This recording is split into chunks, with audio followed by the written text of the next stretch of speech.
இது என்ன கட்சி மாநாடா இல்ல திருட்டு மாநாடா அப்படின்னு சமூக வலைதளங்கள்ல ஏகப்பட்ட விமர்சனங்களை இந்த காணொளி எழுப்பியிருக்கிறது.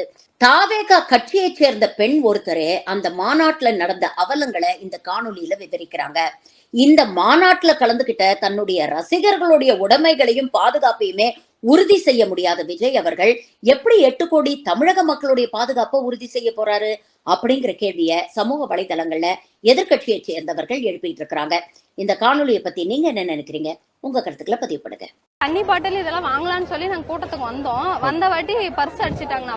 பர்ஸ்ல வந்து ஏடிஎம் கார்டு, 3000 ரூபாய் பணம், அப்புறம் எங்களுது போன ஒரு ஹாஃப் அன் ஹவர்ல அப்படியே அடிச்சுக்கிட்டே இருக்காங்க. மொபைல் காணோம், ஒரு அண்ணாவது 9000 பணம் காணோம். ஓகே, இங்க இருக்கவங்க கிட்ட இன்ஃபார்ம் பண்ணீங்களா? அந்த மாதிரி பண்ணீங்கன்னா இப்ப அவங்க நான் நிறுத்த சொன்னேன், அவங்க நிறுத்தவே இல்ல. அவங்க பாட்டுக்கு பேசிட்டு குடுத்துக்கிட்டே தான் இருக்காங்க. நாங்க என்ன பண்றோம்னு தெரியல இப்போ. ஓகே, போலீஸ் இன்ஃபார்ம் பண்ணீங்கன்னா பண்ணதுக்கு இது கட்சிக்காரங்க அங்க பாத்துக்கறாங்க, போலீஸ்காரங்க நாங்க அங்க போறது இல்ல அப்படின்னு சொல்லிட்டாங்க. இது தெஃப்ட் நடக்குதுன்னா அது வந்து போலீஸ் தான கண்டிப்பா ரெஸ்பான்சிபிள் ஆகணும். அவங்க தான் பார்க்கணும் கண்டிப்பா. நாங்க அவங்க கிட்ட கேட்டதுக்கு அவங்க என்ன சொன்னாங்கன்னா போலீஸ்காரங்க கூப்பிட்டா அவங்க வரலன்னு சொல்ற மாதிரி சொல்றாங்க. ஆனா என்னன்னு தெரியலங்க. அதுதாங்க நான் இவ்வளவு நேரம் நான் கத்துறேங்கன்னா யாருமே கண்டுக்காம இருக்காங்க. இவ்வளவு நேரம் நான் லைன் கட்டி கொடுங்க, இது மாதிரி இஷ்யூ ஆயிட்டு இருக்குன்னு சொல்றேன், அதுவும் யாரும் கண்டுக்க மாட்டேங்கிறாங்க. அப்படியே தான் கொடுத்துட்டு இருக்காங்க. இன்னும் அப்படியே தான் நடக்குது. நீங்க பாருங்க, அதான் பின்னாடி வந்து அது கூட்டம் அப்படியே தான் இருக்கு. எங்களது காணாம போய் அப்படியே 10 நிமிஷத்துலயே மொபைல், காசு எல்லாமே அப்படியே அட்டன் டைம்ல 5 பேருக்கு காணாம போயிடுச்சு.